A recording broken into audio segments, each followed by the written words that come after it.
ಹೊನ್ನಾವರ ತಾಲೂಕಿನ ಕವಲಕ್ಕಿಯ ಶ್ರೀ ಸುಬ್ರಹ್ಮಣ್ಯ ಪ್ರೌಢಶಾಲೆಯ ಆವರಣದಲ್ಲಿ ಶನಿವಾರ ಕನ್ನಡ ಸಾಹಿತ್ಯ ಪರಿಷತ್ನ ತಾಲೂಕು ಘಟಕದ ವತಿಯಿಂದ ಆಯೋಜಿಸಿದ್ದ ತಾಲೂಕು ಕನ್ನಡ ಸಾಹಿತ್ಯ ಸಮ್ಮೇಳನದ ಸಮಾರೋಪ ಸಮಾರಂಭ ನಡೆಯಿತು.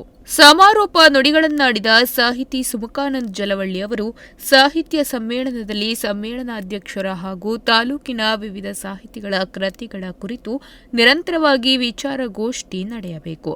ಅವೈಜ್ಞಾನಿಕ ಮೂಢನಂಬಿಕೆಗಳೇ ಜ್ಞಾನ ಎಂಬುವ ಭ್ರಮೆ ಮುಸುಕಿದ್ದು ಸಾಹಿತ್ಯ ಪುಸ್ತಕಗಳ ಮೂಲಕ ಪ್ರಜ್ಞಾವಂತಿಕೆಯನ್ನು ಹೆಚ್ಚಿಸಿ ಮೌಢ್ಯ ದೂರ ಮಾಡುವ ಕಾರ್ಯ ನಡೆಯಬೇಕಿದೆ ಎಂದು ಹೇಳಿದರು. ಆರಂಭದಲ್ಲಿ ನಮ್ಮ ವಾಸರೆಯವರು ಆಶಯ ಭಾಷಣ ಮಾಡುತ್ತಾ ಒಂದು ಮಾತನ್ನು ಹೇಳಿದರು. ನಾವು ಸಾಹಿತ್ಯ ಪರಿಷತ್ತನ್ನು ಜನರ ಕಡೆಗೆ, ಪರಿಷತ್ತನ್ನು ಅಂತಂದರೆ ಸಾಹಿತ್ಯ ಅಂದರೆ ಸಾಹಿತ್ಯವನ್ನು ನಾವು ಜನರ ಕಡೆಗೆ ಒಯ್ಯುವಂತಹ ಒಂದು ಪ್ರಯತ್ನವನ್ನು ಮಾಡ್ತಾ ಇದ್ದೇವೆ. ನಮ್ಮ ಭವಿಷ್ಯದ ಕುಡಿಗಳಾಗಿರುವಂತಹ ವಿದ್ಯಾರ್ಥಿಗಳು, ಆ ವಿದ್ಯಾರ್ಥಿಗಳ ಹತ್ತಿರಕ್ಕೆ ನಮ್ಮ ಸಾಹಿತ್ಯ ಹೋಗಬೇಕು. ಶಿಕ್ಷಕರು ಸಾಹಿತ್ಯವನ್ನು ಪ್ರೀತಿಸಬೇಕು. ಶಿಕ್ಷಕರು ಸಾಹಿತ್ಯವನ್ನು ಪ್ರೀತಿಸಿದರೆ ಆ ಪ್ರೀತಿಯ ಪರಿಣಾಮ ವಿದ್ಯಾರ್ಥಿಗಳ ಮೇಲೆ ಉಂಟಾಗ್ತದೆ. ಇಂತಹ ಒಂದು ಸಾಹಿತ್ಯವನ್ನು ಜನಪರವಾಗಿ ಮಾಡ್ತಕ್ಕಂಥ ಒಂದು ಕೆಲಸವನ್ನು ತಾವು ಮಾಡ್ತಾ ಇದ್ದೇವೆ ಎನ್ನುವಂಥ ಒಂದು ಆಶಯವನ್ನು ಅವರು ಹೇಳಿದರು.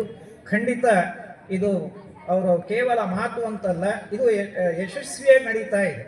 ನಮ್ಮ ತಾಲೂಕನ್ನೇ ತೆಗೆದುಕೊಂಡರೂ ಕೂಡ ನಮ್ಮ ಎಸ್.ಎಚ್. ಗೌಡರ ನೇತೃತ್ವದಲ್ಲಿ ಶಾಲೆ, ಬಹುಶಃ ಅವರು ಶಿಕ್ಷಕರ ತಂಡವನ್ನೇ ಕಟ್ಟಿಕೊಂಡು ಸಾಹಿತ್ಯಿಕ ಚಟುವಟಿಕೆಯನ್ನು ಅವರು ಮಾಡ್ತಾ ಆ ಸಾಹಿತ್ಯದ ಪ್ರೀತಿಯನ್ನು ಹೊರಗೆ ಹಂಚುವಂಥ ಒಂದು ಕೆಲಸವನ್ನು ಮಾಡ್ತಾ ಇದ್ದಾರೆ. ಈಗ ಶಾಲೆಯಲ್ಲಿ ನಾನು ಕಂಡ ಹಾಗೆ ಶಾಲೆಯಲ್ಲಿ ನಮ್ಮ ತಾಲೂಕಿನ ಸಾಹಿತಿಗಳನ್ನು ಗುರುತಿಸಿ ಆ ಸಾಹಿತಿಗಳನ್ನು ಶಾಲೆಗೆ ಕರೆತಂದು ಮಕ್ಕಳೊಂದಿಗೆ, ವಿದ್ಯಾರ್ಥಿಗಳೊಂದಿಗೆ ಒಂದು ಸಂವಾದವನ್ನು ಏರ್ಪಡಿಸಿ ಸಾಹಿತ್ಯ ಮತ್ತು ಸಾಹಿತ್ಯ ಕೃತಿಗಳನ್ನು ಪರಿಚಯಿಸುವಂಥ ಕೆಲಸವನ್ನು ಅವರು ಮಾಡಿದ್ದು ನನಗೆ ಭಾಳ ಸಂತೋಷದ ವಿಷಯ. ಅದರಲ್ಲಿ ನಾನು ಕೂಡ ಪಾಲ್ಗೊಂಡಿದ್ದೆ.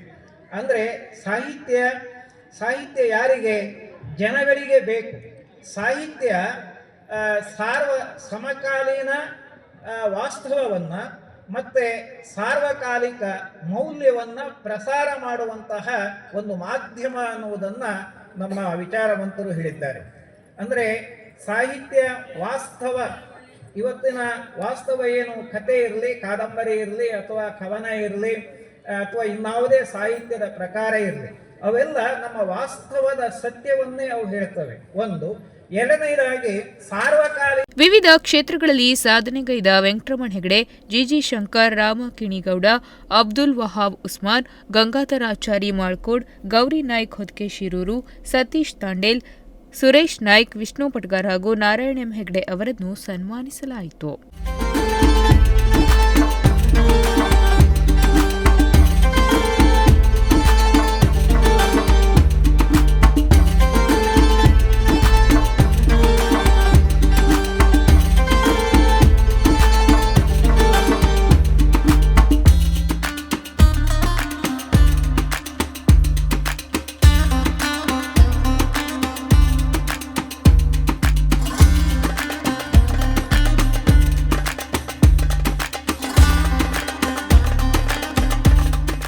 ಅಂಗಡಿ ಹಾಗೂ ವ್ಯಾಪಾರಿ ಕೇಂದ್ರಗಳಲ್ಲಿ ಕನ್ನಡ ಫಲಕ ಕಡ್ಡಾಯಗೊಳಿಸಬೇಕು.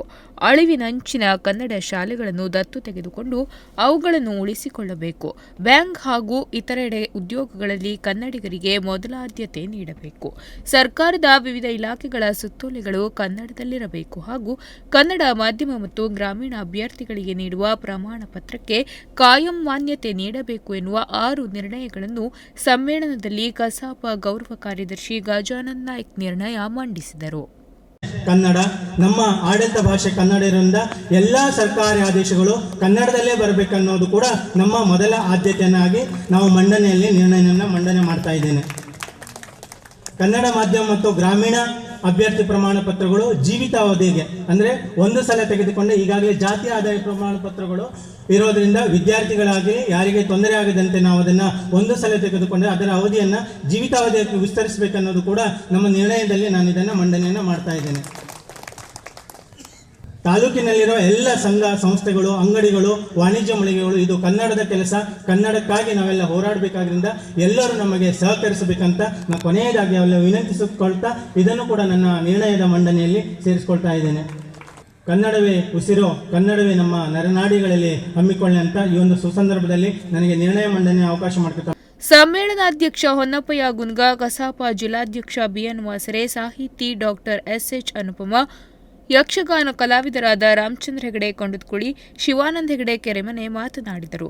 ಗ್ರಾಮ ಪಂಚಾಯತ್ ಅಧ್ಯಕ್ಷ ಐವಿ ನಾಯ್ಕ್, ರಾಮಗೌಡ, ಪಿಆರ್ ನಾಯ್ಕ್, ಮುರ್ತುಜಾ ಹುಸೇನ್, ಮುಖ್ಯಾಧ್ಯಾಪಕ ಆರ್ಆರ್ ಹೆಗಡೆ ಇದ್ದರು. ಕನ್ನಡ ಸಾಹಿತ್ಯ ಪರಿಷತ್ ತಾಲೂಕು ಗೌರವ ಕಾರ್ಯದರ್ಶಿ ಎಚ್ಎಂ ಮಾರುತಿ ಸ್ವಾಗತಿಸಿದರು. ತಾಲೂಕು ಘಟಕದ ಅಧ್ಯಕ್ಷ ಎಸ್ಎಚ್ ಗೌಡ ವಂದಿಸಿದರು.